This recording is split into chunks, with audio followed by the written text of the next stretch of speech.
አዲስ አድርገኝ ዛሬ ማሮጌ ነኝ ካልና ተግባሬ ስማማው ያለኝ ማፍረስ ትጀምራለህ። የመፍረስ ሕግ ነው ይሄ የምንማረው። እየሰማችሁ ነው። ሲፈርስ አብሮ ማፍረስ። ሲሰርቅ ትሰርቃለህ፣ ሲቀማ ትቀማለህ። ሲያክምህ እንኳ ጠበል ጨምርበት የሚል ከሆነ ምንድነው የሚለው ትላለህ። አንተ ዘመናዊ ነህ ያ የሚናገረው ከአንተ እንዲህ ይጠበቃል እንዴ ትላለህ። ደግሞ አንዳንዱ እግዚአብሔር ይመስገን የሚለውን ድምጾቻችንን ትጠን በቃ ታንኪው ማለት ጀመርን። ታንክ ሆነን ቀረን። ዘመናዊውን ከፍ ያለውን ሌባ እንዳንለው ሙስና እንለዋለን። እና ወደ ስልጣን ስትወጣ ወደ ማዕረግ ከፍ ስትል ሌባ አትባልም፣ ሙስና ነው። የሙስናን ስም ነው የሚሰጥ። የታችኛው ድሃ ምስኪን ጨውና በርበሬ የሚሰርቀው እሱ ሌባ ይባላል። ይሄው ለኛ ሲሰጠን ዓለሙን ገልጦ ሲያሳየን በአይኖቻችን ደግሞ ትንሿን አፈር ብርሃን አድርጎ አይናችን ላይ አስቀምጦ በዛ ደግሞ ስናይ እስቲ ያስበው። ከማህፀን ጀምሮ አይንህን እንኳን ሲከላከል የኖረው ጌታ ሌላውን ለመንገር ምን ያቀተዋል? ንገረን አሉት። አሁን እዚህ ጋር ነው ደቀ መዛሙርቱ ህይወታቸው የተለወጠው። ይህም አላቸው፣ ማንም እንዳያስታችሁ ተጠንቀቁ። ምንድን ያለው? በቃ ተራ ሰዎች አሳቾች ይሆናሉ ማለት ነው። ለዚህ ነው በተራ ሰዎች የምንጠፋው። ማንም እንዳያስታችሁ ተጠንቀቁ ለኩ። በታሪካዊ ምንጭ አንጻር ሲታይ ግን ከብዙ ቃቢዎችና ዛሮች በስተጀርባ እየተገኘን ብዙዎች አባቶቻችን እናቶቻችን ጠንቋይን ንገረን እያሉ የወለዱን ደብረ ዘይት በዓለም ላይ ሊመጡ የሚችሉና ለሚከሰቱት ነገሮች የመጨረሻውም የመጀመሪያው ማጥፊዎች በጣም ትንንሽ ሰዎች እንደሆኑ ማረጋገጫ ነው ደብረ ዘይት። ብዙዎቻችን አሁንም ወደዚህም ስንመጣ እንኳ እንደኛ ሐሳብ ነው የምንመጣው፣ እንደ እግዚአብሔር ሐሳብ አይደለም። እኛ እንደምንፈልገው ሐሳብ ነው። ለመማር ሳይሆን ለመፈወስ የምንመጣ አለ።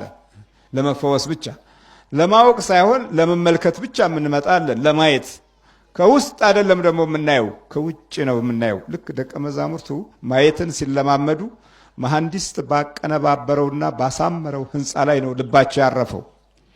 ይሄ የመጀመሪያው የመንፈሳውያን ሕይወት ባህሪ በዚህ መንገድ ከቀጠለ ውድቀቱ የማይቆም ይሆናል ማለት ነው። እዛው ነው የሚቆዩት። እዛው ሰው ሰራሽ ነገር ላይ ነው የሚኖሩት። በሰው ሰራሽ ሐሳብ ላይ ነው ልቦናቸው የሚንጠለጠለው። ስለዚህ ጌታ ሆይ እኛ እንደምናየው ናና ያሉት ደብረ ዘይት ላይ ማለት ቤተ መቅደሱ ላይ ነው። ይሄ ወደ ደብረ ዘይት ላይ ልቦናቸው ተነክቶ ከጌታቸው ጋር ነው የተነጋገሩት። ግን ቤተ መቅደሱ ላይ ግን በእውነት ጌታ እንዳየው አይደለም ያዩት። እንደራሳቸው ሐሳብ እቅድ እና ፕሮግራም ነበር እናያዩት። እና ሲሉት ድንጋይ በድንጋይ ላይ በዚህ ሳይፈርስ አይቀርም ማላቸው።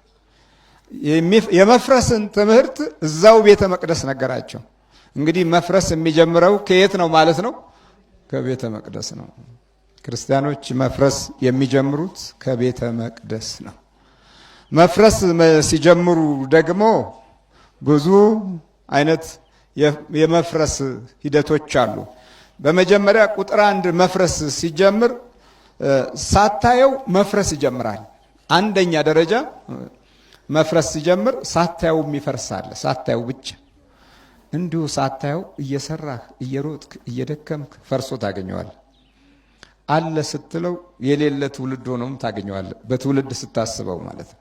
እንደ ሀገርም ስታስበው በቃ ቆሟል፣ ዳብሯል፣ አድጓል ብለህ ስትገምት ፈርሶ ታገኘዋለህ። ሳታየው የሚፈርሰው ከምታየው የበለጠ ፈርሶ ታገኘዋል። ድንገት እንዲህ አይነት ሂደቶች አሉ። ማዕረግ አለኝ ስልጣን አለኝ ብለህ ስትጠብቅ ያም ፈርሶ ታገኘዋል። በመፍረስ ሕግ ውስጥ የመጀመሪያው ትልቁ መፍረስ ሳታየው የሚፈርሰው ነገር ነው። ሳታስብበት፣ ሳትዘጋጅ፣ ሳታስተውለው። አሁን ብዙዎቻችን በሕይወታችን ውስጥ ያሉትን መፍረሶች አላገናዘብንም። ክርስቲያናዊ ሕይወት መፍረስ በምናየው ባህሪ ላይ ያለን ትኩረት ብቻ እንጂ በነገው ነገር ላይ የምናስተውልበትን መንፈሳዊ ኃይል አናቀውም፣ አናገኘውም። እና እንግዲያውማ በስልሳዎቹ የነበሩ ተማሪዎች እንዴት አይነት ነበረ! ሳያውቁት የፈረሰ ነገር ነበር። በዛ የእውቀት ፍለጋ ኃይል በጠነከረበት ዘመን ውስጥ የነበረውን ስናስተውል አሁን አርጅተዋል፣ ደክመዋል። ግን ሀሳባቸውና እቅዶቻቸው፣ ፕሮግራሞቻቸው፣ የእውቀት ትግላቸው የት ደረሰ ሲባል ሳያውቁት የፈረሰበት ቦታ ላይ ራሳቸው ቆመዋል። ሌላው ደግሞ የሚገርመው የሚፈርሰው ቦታ ላይ ቆመህ እንደማይፈርስ አድርገህ ታያለህ። ይሄም ደግሞ ሌላ ችግር ነው። በሁለተኛ ደረጃ እያየኸው የሚፈርስ አለ። ደግሞ እያየኸው ዝም ብለህ እያየኸው ምንም ማድረግ አትችልም። ይሄ መፍረስ ህግ ነው። ሳታየው መፍረስ፣ እያየኸው ሁለተኛው መፍረስ። እያየኸው መፍረስ በአንተ ጉልበት ዘዴ የምትጠግነው አይደለም። እያየኸው ሲፈርስ ምንም ይኸው በትምህርት ቤት ትውልዱ ሲበላሽ እያየኸው አይደለም? እያየኸው እኮ ነው የሚፈርስም። አእምሮው፣ ህሊናው፣ ናላው ሲናጋ በአመልና በሱስ ተበላሽቶ እያየኸው የሚፈርስ ትውልድ ነው። ይኸው እያየኸው እኮ ጸጉሩን አንጨባሮ ሰይጣን መስሎ የተቀደደ ብጫቂ ጨርቅ ቂጡ ላይ ለጥፎ ሁሉም ቀዳዳ ለብሶ ይሄ እያየኸው የሚፈርስ እኮ ነው። ይሄው እንዲህ ነው። እያየኸው የሚፈርሰውን ነገር ልታጠቃው ልታጠፋው አትችልም። የመፍረስ ህግ ነው ይሄ። በቃ ወደዚህ ወደ መፍረሱ ስትሄድ ምልክቶቹ እንዲህ ነው። ቃሉ እንዲህ ነው ያለው፣ ድንጋይ በድንጋይ ላይ ሳይፈርስ አይቀርም። መጀመሪያ መፍረስ ባህሪያቶች አሉት። ከውስጥ መፍረስ ስትጀምር የውጭውን መቋቋም አትችልም። በዲያብሎስ ጥፋት ስልት ውስጥ ትልቁን ግንብ በአንድ ጊዜ ለማፍረስ ከመቻሉ በፊት መጀመሪያ የሰዎችን ውስጣዊ ህይወት አፍርሶ የራሱ መኖሪያ እሱ በፈረሰበት መንገድ ውስጥና በጠፋበት ኃይል ውስጥ ደህና አድርጎ መያዝና ከራሱ ታሪክ የጥፋት አካሄድ ጋር ማያያዝ ነው። ይሄ እያየኸው የሚፈርሰው ነገር ተደብቆ ከሚፈርሰው ባህሪ ጋራ ለመዛመድ ምንም ችግር የለብን። እያየኸው የፈረሰ የለም። አሁን እዚህ አሜሪካ ትልልቅ መንታ ግንቦች እያየን አይደለ የፈረሱት ነው አይደለም? እያየኸው ዝም ብሎ እያየኸው ድራሽ አባቱ ይጠፋል። ለማፍረስ ደግሞ ከምትገነባው የድካም ዋጋ ይልቅ ለማፍረስ 5 ደቂቃ ነው የሚፈጀው። 2 ዓመት እና 1 ዓመት 40 ዓመትም ይሁን ያ የጌታ ቤተ መቅደስ የተሰራው 40 ዓመት ነው። 40 ዓመት ሙሉ ሲገነቡ ነው የኖሩት። ግን ድንጋይ በድንጋይ ላይ ሳይፈርስ አይቀርም ማለት የ40 ዓመት ድካም በአንድ ጊዜ ለማጥፋት ችግር የለም። የብዙ ዘመን ታሪክንም እንደዚሁ በአንድ ጊዜ ለማውደም ብዙ አትቸገረም። እያየኸው የመፍረስ ባህሪያቶች እንደ ሕግ ሆነው በህይወቱ ውስጥ ሁል ጊዜ ተከታትለው የሚኖሩ ሚስጥራዊ ግን የማትረዳቸው ናቸው። ይህንን ለመረዳት ግን የመንፈስ ቅዱስ እገዛ ያስፈልጋል። በእግዚአብሔር አይን ማየት አለብህ። አሁን ደቀ መዛሙርቱ በክርስቶስ አይን ከማየታቸው በፊት በራሳቸው አይን ብቻ ስላዩ መፍረስን ጆሮአቸው ሰማ። መፍረስን የሰማው ጆሮአቸው ነው። በኋላ ግን መፍረሱን በደንብ ያውቃሉ፣ እነሱም ይረዳሉ። ብዙዎቻችን እያየን ለዛውም ደግሞ እየገነባ ነው። ኑሯችን ቀዳዳውን በየቦታው ስትደፍን እንደገና በሌላ ቦታ እንደገና በሌላ አቅጣጫ የንግዱን አውታር በሌላ በኩል ጥሰው ስትገባ እሱ እንደገና በሌላ መንገድ ጥሶ ሲሄድ ታይዋል። መፍረስ በራሱ እያየህ የሚታገልህ መፍረስ ቀላል አይደለም። ይሄ ታዲያ ትልቁ ችግር በእግዚአብሔር አይን በክርስቶስ አይን የማየት ኃይላችን ሲደክም አብሮ የሚያየን የሚያፈርሰው ጠላት ጭምር ነው። እያየኸው መፍረስ።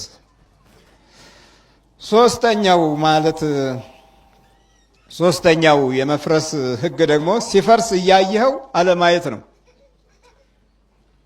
እየሰማችሁ? ሲፈርስ እያየኸው አታየውም። በቃ ችግር የለም። ይኸው መንገዱን እንኳ ስታያት መንገዱ ሲፈርስ ምኑ ሲናድ እያየኸው ነው፣ ግን አታየው። በዛ በፈረሰው በኩል እየተደናበርን እንሄዳለን። እያዘገምን ወይም ዕቃችንን እየሰበርን ወይም የመኪና ስፔር ፓርቶችን እያደቀቅን እንሄዳለን። በቃ መለዋወጫ እንደገና እስኪያስፈልገን ድረስ እያየኸው ሲፈርስ እያየኸው የማታየው አለ። ይሄ አሁንም የመፍረስ ሕግ ውስጥ ነው። ስለ መፍረስ ክርስቶስ ሲናገር ድንጋይ በድንጋይ ላይ ሳይፈርስ አይቀርም። ግን እስካሁን አልታየም ሲፈርስ። ውበቱ እስካሁን አለ። የእስራኤል ነጫጭ ድንጋዮች የትኛውን ቦታ ብትሄዱ በእስራኤል ውስጥ ያሉት ከተሞች አንድ አይነት ናቸው። ከውጪ ድንጋያቸውም ነጭ ነው፣ ቀለሙም ነጭ ነው። እንዲህ ቡራቡሬ ከተማ አይደለም። ፈካ ብሎ ነጭ ነው የሚታየው። የድንጋዩ ተፈጥሯዊ ይዘት የከተማውን ውበት አንጸባራቂ ያደርገዋል። እና ያ እንዳለ የሚኖር መስሏቸው ደቀ መዛሙርቱ ነበረ። ግን አንድ ችግር አለ። የመፍረስ ሕግ ከዛው ከቤተ መቅደስ ሲጀምር ነው ያየነው። የምንሰማውም እንደዛ ነው። ሲፈርስ እያየኸው አለማየት። አሁን ትውልዱ ሲበላሽ እያየኸው ምን ቸገረህ? ሲሳደብ እየሰማው ፋሽን ነው ይልሃል፣ ወይም ዲሞክራሲ ነው ይልሃል። ቀዳዳ ጨርቅ ሲለብስ እያየኸው ነው፣ ግን አታየውም። በብጫቂ ጨርቅ ገንዘቡ ሲያልቅ እያየኸው፣ ራቁቱን ሲሄድ እያየኸው ነው፣ ግን አታየውም። ምንም አይገድህም፣ ምንም አይመስልህም። መበላሸቶች ለእኛ ዘመናዊነት አይነት አድርገንም የምንወስድበት አጋጣሚም ሰፊ ነው። እያየኸው ነው፣ ግን አታየውም። ተቸግሮ ሲወድቅ እያየኸው ነው፣ አሁንም አታየውም። ትሸሻለህ። ሲያጨበጭብ ብቻ ተስማማለህ። ያውም ደግሞ ከተንኮል ጋራ ከምቀኝነት ጋራ እያየኸው የማታየው መፍረስ አለ። ይሄም እጅግ በጣም ክፉ ከሆኑ አካሄዶችና በአኗኗራችን ውስጥ ካሉ ጠንቆች መካከል ዋነኛውና ትልቁ ነው። ይሄ ሶስተኛው የመፍረስ ሕግ ነው። አራተኛ ከፈረሰ በኋላ ደግሞ ታየዋለህ። ይሄ አራተኛው ከፈረሰ በኋላ ታየዋለህ። ከወደመ፣ ከደቀቀ፣ ካለቀ በኋላ ብዙ ቦታ ላይ ከተበላሸ በኋላ ታየዋለህ። ማየትህ ግድ ነው፣ አይቀርም። ከፈረሰ በኋላ ማየት በጸሎት ያለመታገዝ ምልክት ነው። ከወደመ በኋላ ማየት በጸሎት አለመረዳት ምልክት ነው። ይህ አራተኛው የሚገርም ነው። ከፈረሰ በኋላ ራስ ምታት ይዝሃል። ከፈረሰ በኋላ ትበሳጫለህ፣ ትናደዳለህ፣ ውስጥህ ይቃጠላል፣ እረፍት የለህም። ሌሊትም ቀንም ትላለህ። ኪሳራው መጥቷል። በብዙ መንገድ አኗኗርህን ይፈትናል። መውጫ መግቢያህ ችግር ነው። አየህ፣ በስጋ ብቻ ስታየው ልክ እንዲህ ነው። በቃ እነዚህን እስካሁን የተጠቀሱትን 4 መስመሮች ታልፋለህ። ከፈረሰ በኋላ ስታየው አቤት እረፍት የለህም። ወይ መጸለይ ትጀምራለህ፣ ወይ ማበድ ትጀምራለህ፣ ወይ ትጨናነቃለህ።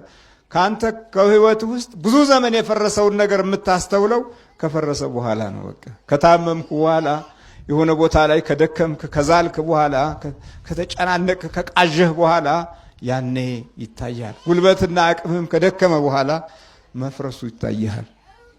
ከፈረሰ በኋላ እንባንናለን። ይሄኛው ሕግ አሁን እኛ ሀገር የሚሰራ ነው። እኛ ቤት፣ እኛ ኑሮ ውስጥ እያንዳንዱ ህይወትና ገበና ውስጥ ያለ ነገር ነው። እንግዲህ ይሄንን በአንተ ዘዴ፣ በሳይኮሎጂ ጥበብ፣ በርዕዮተ ዓለም ፍልስፍና ዙሪያውን ዞረህ በምንም መንገድ ወደ ግቡ ሲሄድ ሳታየው ስትቀር የመመልከቻ ቦታ ላይ ቆመህ ስታየው በእውነት ብዙ ነገር ፈርሶ እንደገና ትቆዘማለህ። አላዋጣማ። ትንታኔህ፣ የቲዮሪው ዓለምና ንድፈ ሐሳብ ነገሮቹ በሙሉ አንተ ሄድክባቸው የተማርካቸው ያስተማሩ መምህራን ሁሉ ሳይቀሩ እንኳ ፈርሰው ነው። ከፈረሱ በኋላ ነው የምታያቸው። በአመል፣ በሱስ፣ በተለያየ ነገር፣ በውሸት፣ በክህደት እና እውነትን ባለመያዝ እነዚህ ውንብድብድብድ ያለ ያኗኗር ጠባያቶችን እነሱም ውስጥ ታገኛለህና እንዲህ ነበር እንዴትልና መማርህንም በመፍረስ በኩል እንደተማርኸው ታውቀዋለህ። ይሄ እንግዲህ የመጨረሻው የድቀት ምልክት ነው ማለት ነው። አምስተኛውና የመጨረሻው ሲፈርስ አብሮ ማፍረስ ትጀምራለህ። የመፍረስ ህግ ነው ይሄ የምንማረው። እየሰማችሁ ነው?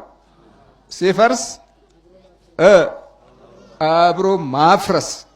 ሲሰርቅ ትሰርቃለህ፣ ሲቀማ ትቀማለህ፣ ሲነዳ ትነዳለህ፣ ሲደባደብ ትደባደባለህ፣ ሲሰክር ትሰክራለህ። አብሮ መፍረስ ነው ይሄ። ይሄኛው አብሮ የመፍረስ ህግ ነው። ሲፈርስ ታፈርሳለህ፣ ትጨምርበታለህ። በላዩ ላይ ነው የምትጨምርበት። በመፍረስ ላይ መፍረስ፣ በመውደቅ ላይ መውደቅ፣ በመውደም ላይ መውደም ትጨምርበታለህ።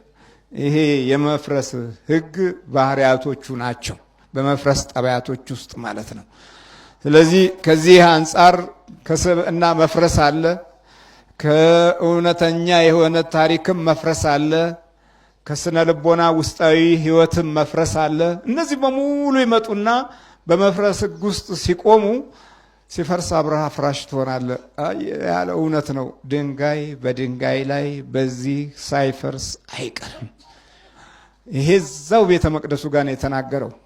በጣም አደገኛነቱ ደብረ ዘይት ላይ ስለ ክርስቶስ መምጣት ስለ ዓለም መጨረሻ ነው የተናገረው። ግን ትልቁን ነገር የተናገረው ቤተ መቅደሱ ላይ ነው። ከዚህ አንጻር የአዲስ ኪዳን ህይወት ከግንባታው ይልቅ መፍረሱ ላይ ይበረታል ማለት ነው። ለዚህ ነው ክርስቲያኖች ቶሎ ተንደው በተለያየ አይነት የርዕዮተ ዓለም መንፈስ ተጠምደው ህይወታቸውን፣ መንፈሳዊ ክብራቸውን፣ መንፈሳዊ ጸጋቸውን ቶሎ የሚክዱት የዚህ የመፍረስ ህግ ስለሚጠናወታቸው ነው። ለማፍረስ ደግሞ ዘመናዊነት በጣም ቀላል መንገድ ነው። ዘመናዊ ስትሆን ሁሉንም ነገር አፍርሰህ ነው ዘመናዊ የምትሆነው። በተለይም የአበሻው ዘመናዊነት በተለያዩ አይነት አካላዊ ገጽታዎች ላይ የተመሰረተ ነው። አካላዊ ገጽታዎቹ ማለት ምንድን ነው? በቃ አሁን ጥሩ አርቲስት ለመሆን መንጨባረር ያስፈልጋል ማለት ነው። ጨብራራ አርቲስት መሆን አለብህ ማለት ነው። ካልተንጨባረርክ ዓለም አይመለከትህም፣ አያጨበጭብልህም። አየህ እንግዲህ የስብዕና ባህሪም ወግ ባለው አካላዊ ይዘት ላይ የተመሰረተ አይደለም የሚሆነው። ቅርጸ ቢስነትንም እንደ አንድ ራሱን የቻለ ህግ እንድትቀበለው ያደርጋል ነው።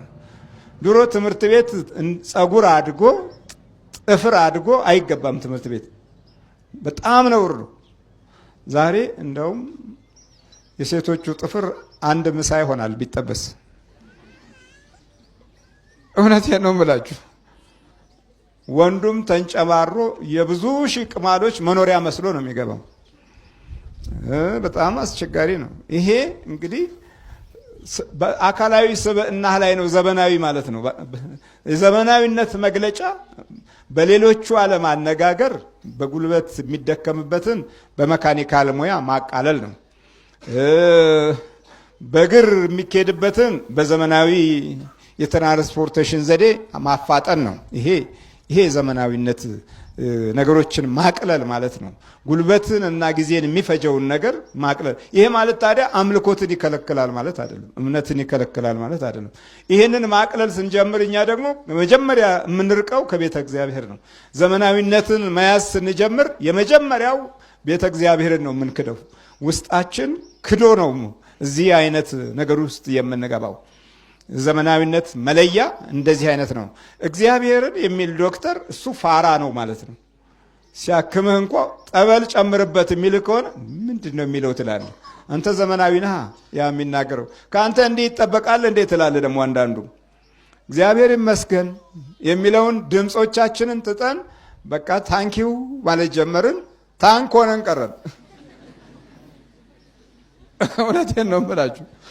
ያው ታንኮንና ቀረን፣ ምንም ዋጋ የለውም። እና ሰማያዊ አምላክን የሚያስተው ኃይል በራሱ እንደ ዘመናዊነት እና እንደ እድገት አድርገህ ትቆጥረዋለህ። ታዲያ የእኛ ዘመናዊነት በጨርቃ ጨርቁና በምኑ የሚለካ ሆነና ከውስጥ የፈረሰውን ነገር ማሳያዎች ሆነን፣ ከውስጥ መጥፋታችንን ማረጋገጫዎች ሆነን። ስለዚህ ደቀ መዛሙርቱ ያ ባዩት ሁኔታ ላይ ይሄ ውበት ይጠፋል ያሉ እና አሁን ደብረ ዘይት ላይ ቁጭ አሉ። ይሄ መጥፋት አለ እንዴ ያሉ። አሁን መፍረስ ከቤተ መቅደስ ሰምተናል። ከዛ ነው የሚጀምረው። ክርስቲያኖች ከውስጣቸው ይፈርሳሉ። ከዛ በኋላ ሌላው ሲፈርስ ምናቸውም አይደለም። መንገዱም ሲፈርስ ችግር የለም። ትልልቅ ጠቃሚ የሆኑ ነገሮች የመብራት ኃይል ፖሎቹም ሲፈርሱ ችግራቸው አይደለም። ምን ቸገረ ሲፈርስ ብረቱን እየፈታው እያየ ዝም ነው ተው የሚል የለም እኮ።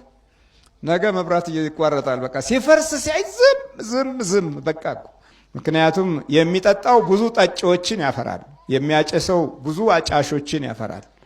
የሚሰርቀው ብዙ ሌቦችን ያፈራል። ይሄ በአብዛኛው በዘመናዊ አካሄድና አባባል ዘመናዊውን ከፍ ያለውን ሌባ እንዳንለው ሙስና እንለዋለን። እና ወደ ስልጣን ስትወጣ ወደ ማዕረግ ከፍ ስትል ሌባ አትባልም፣ ሙስና ነው። የሙስናን ስም ነው የሚሰጥ። የታችኛው ድሃ ምስኪን ጨውና በርበሬ የሚሰርቀው እሱ ሌባ ይባላል። ትልቁን የሚሰርቀው ሙስና ይባላል። እንዴት ነው ነገሩ? እና ሽፋን አለው፣ ብቻ የሆነ መሸፈኛ ነገር አለው። በዛ ሽፋን ውስጥ መፍረሶች እንዳሉ ካልተገነዘብነው ችግር ነው። ስለዚህ እዛ ቤተ መቅደስ ያለው መፍረስ ጨርሶ ከነገራቸው በኋላ ትኩር ብለው የሚያዩበት ቦታ ላይ ሄዱ። እርሱም በደብረ ዘይት ተቀምጦ ሳለ ደቀ መዛሙርቱ ለብቻቸው ወደ እርሱ ቀርበው ንገረን፣ ይህ መቼ ይሆናል አሉ። ንገረን ማእዜ ይከውን ዝ መቼ ይሆናል። ይሄ ከዕብራይስጡ ጋር በጣም ይስማማል። ሀጌዳን ለኑ ማታይ የህዬ አደባር ዘ ግዕዙ በጠቅላላ እንደው 85 ከመቶ ከዕብራይስጡ የወጣ ነው። ዜ እና ዝ የግዕዙ ይዘቶች ናቸው። ይህ እንደማለት ነው። ዜም ይሄ ማለት ነው። ዝ ማለት ይሄ ነው። ይህ ማለት ነው። እና ማታይና የግዕዙ ማእዜ የተያያዙ ናቸው። ማታይ በዕብራይስጥ መቼ እንደማለት ሲሆን ማእዜ ማለት በግዕዙ ደግሞ እሱም መቼ ማለት ነው። መሰረታዊ ምንጩ የቋንቋው ኃይል ዕብራይስጥ ነበረ ማለት ነው። እና 80 ከመቶ ወይም 85 ከመቶ ከግዕዙ ጋር የተያያዙ ናቸው የዕብራይስጡ ቃል ማለት።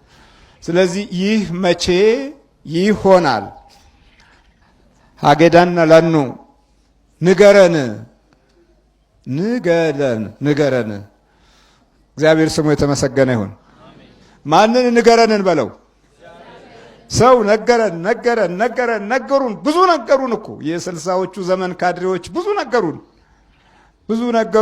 ነገሩን። አይ አልሆነም። መፍረሱ ቀደመ። ቅድም የነገርኳችሁ 5 የመፍረስ ህጎች የሰው ልጆችን ህይወት እንደ ፈተና ሲጫወቱባቸው የኖሩ ናቸው።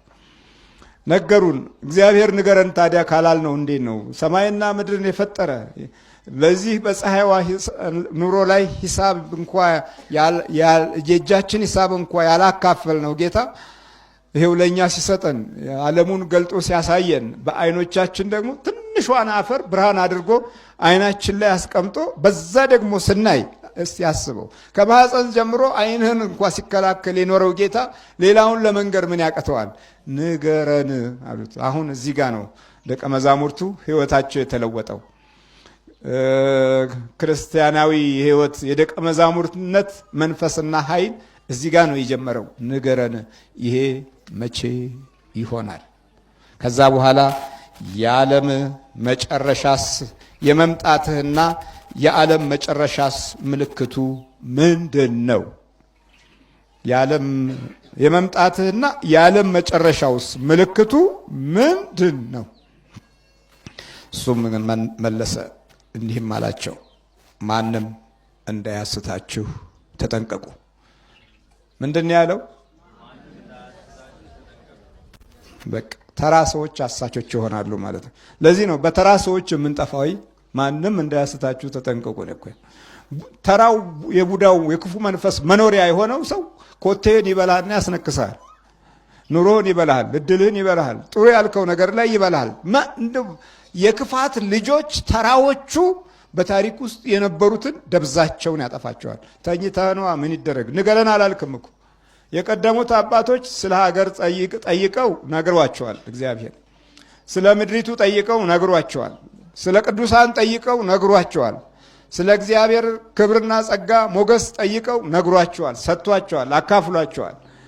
ይሄ ንገረን መቼ ይሆናል? ስለዚህ ደብረ ዘይት የሱባኤ ቦታ ነው። ደብረ ዘይት የመጸለያ የመንበርከኪያ ቦታ ነው። ደብረ ዘይት የዓለም ምስጢር ማወቂያ ቦታ ነው።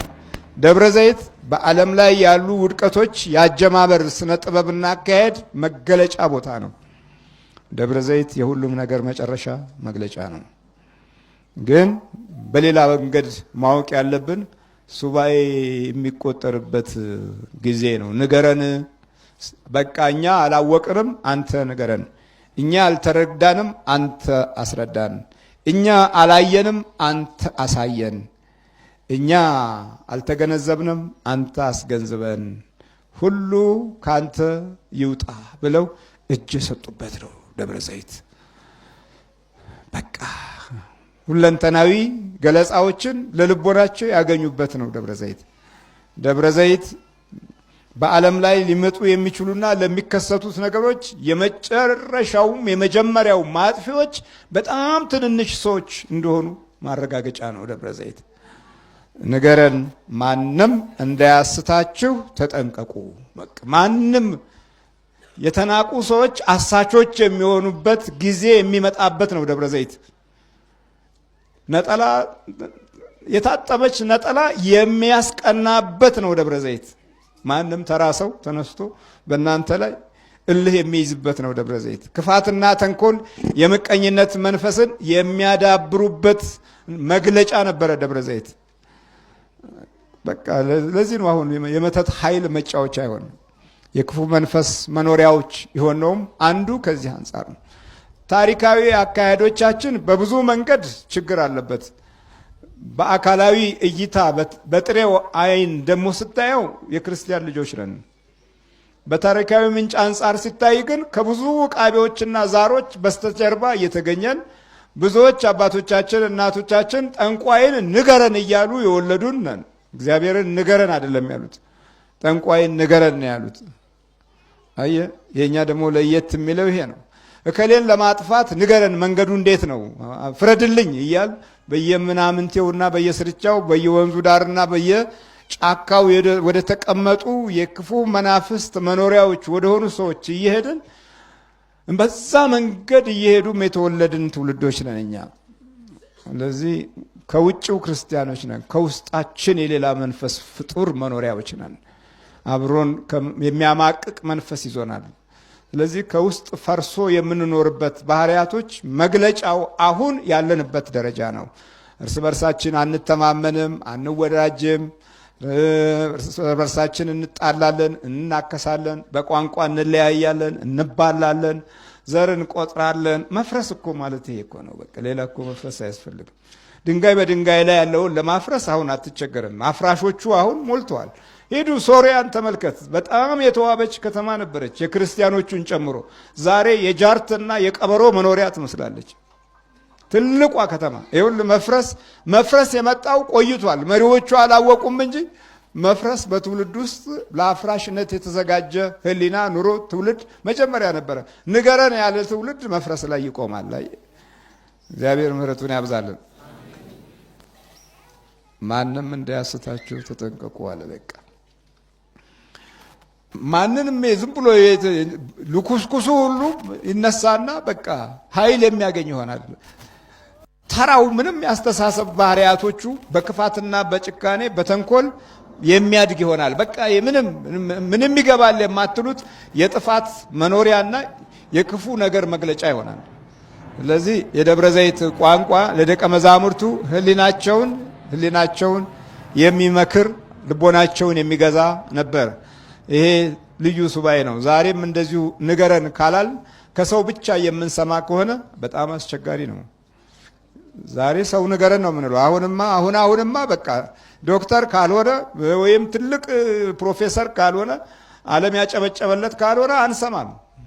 እንደዛ ከሆነ ምን ዋጋ አለው ታዲያ? ዮሐንስ እኮ ከምድረ በዳ ነው የመጣው፣ ከዩኒቨርሲቲ አይደለም የመጣው። ከትልልቅ የእስራኤል ተቋም አይደለም የመጣው፣ ከምድረ በዳ ሰው ከሌለበት መጥቶ እናንተ የፉኝት ልጆች ከሚመጣው ቁጣ እንድትሸሹ ማን አመለከታችሁ እያለ ሁሉን ወደሱ ሲመጡ መንግስተ ሰማያት ቀርባለችና ንስሐ ግቡ እያለ ይናገር ነበር። ይሄ እኛ ገና እንግዲህ መሬት ሲንቀጠቀጥ የመሬት ፕሮፌሰሮች ትፈልጋለህ። ከዋክብት ከሰማይ ሲወድቁ አስትሮሎጂ ትፈልጋለህ። ማዕበልና ጎርፍ ሲመጣ ሳይክሎን ምናምን የሚናገሩ የሚቀበጣጥሩ ሰዎች ትፈልጋለህ። ከትምህርት ቤት ሰውን ንገረኝ ነው የምትለው። ከትምህርት ቤት ሰውን ንገረኝ ትላለህ። በሕክምናው ዓለም ስትሄድ ደግሞ አይነ ጥላው ምኑ እያፈዘዘ እያደነገዘ እየደነበሽክ ስትሄድ በቃ መፍዘዝ ጀምሬያለሁ ስትል የሚያነቃቃ ኪኒን ይሰጥሃል። ይሄድክበት ከዛ ያ ሰውነትህ ይለምዳል። ጉቦ ለመደ ሰውነትህ ለመተኛትም ለመነሳትም የኪኒን ማረፊያ ትሆንና ቁጭ ትላለህ። ሰው ንገረኝ ነው ያልከው። አይ ሁለቴ ዠልጠህ እግዚአብሔር ንገረኝ እኮ ብትለው አንተ ውስጥ ያለውን ይነግርሃል እኮ። ከእግዚአብሔር ስራና ኃይል ውስጥ ትልቁ በዚህ ከደብረ ዘይት የምንማረው እግዚአብሔር ይናገራል። እግዚአብሔር ምን ያደርጋል? ይናገራል። ለአባቶች ይናገራል፣ ለልጆች ይናገራል፣ ለሕፃናት ይናገራል፣ ለሁሉ ይናገራል። ለሽማግሌዎች ይናገራል፣ ለአሮጊቶቹ ይናገራል፣ ለሁሉም ይናገራል። ለስምዖን በመንፈስ ነግሮት ነበረ። በኋላ በአካል መጣና አየውህ፣ ማዳንህንም ተመለከትኩ። ከእንግዲህ በኋላ አንተን ስላየሁ አሰናብተኝ፣ 500 ዘመን በላይ ኖር ያለሁና አሁን ልሙት አለ። በቃ አሁን አሰናብተኝ ልሙት አለ። ጌታውን ሲያይ ማለት ነው። ግን ጌታው በመንፈስ አናግሮት ነው። ሞትን እንዳያይ ነበር ያለው። እግዚአብሔር ይናገራል። እረ በደንብ ይናገራል። አልሰማ ብለን ንገረን ስላላል አይናገርህም። ምን ሰይጣኑ ይናገርሃል። አሁን እያሸኮሸከ መምህር ግርማ ጠንቋይ ነው ሲል አዎ ጠንቋይ ነው ትላለህ። እዚህ ውስጥ ያለው ነው የሚናገርህ። እንዳትድን ስለሚፈልግ ነገረኛ መንፈስ ስላለ ክፋትን የሚያስተምርህ ኃይል ማንም ከውጪ የክፋት አስተማሪዎች አቆሞልሃል። ከውስጥ ራሱ የክፋት መንፈስ ይነግርሃል። ስለዚህ አጣብቄ ውስጥ ያለን ትውልዶች ነን። በነገር አጣብቄ በመንፈስ አጣብቄ ውስጥ ነው ያለ ነው እና እነዚህ የመፍረስ ባህሪያቶችን የደቀ መዛሙርቱን ልብ እንደነካ እናስተውላለን። ዛሬ ሁሉም ነገር ሲፈርስ ልቦናችን አይነካም፣ ውስጣችን አይነካም። ማንም እንዳያስታችሁ ተጠንቀቁ ካለ በኋላ ምልክቶቹን ዛሬ ዓለማችን የምታስተናግደውን ነገር በሙሉ ይነግረናል። ብዙዎችም እኔ ክርስቶስ ነኝ እያሉ በስሜ ይመጣሉ፣ ብዙዎችንም ያስታሉ።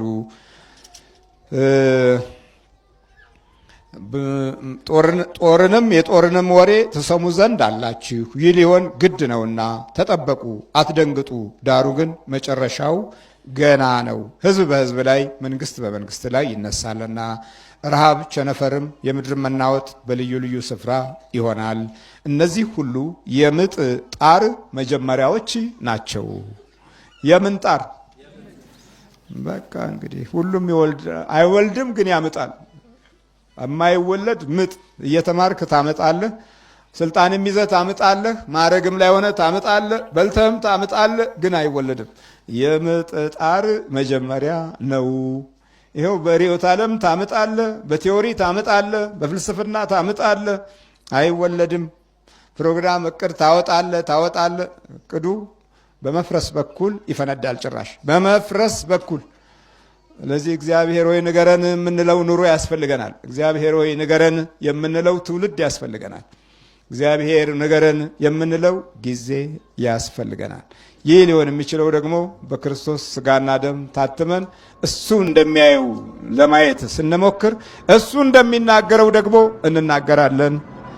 እግዚአብሔር ማስተዋሉን ይስጠን።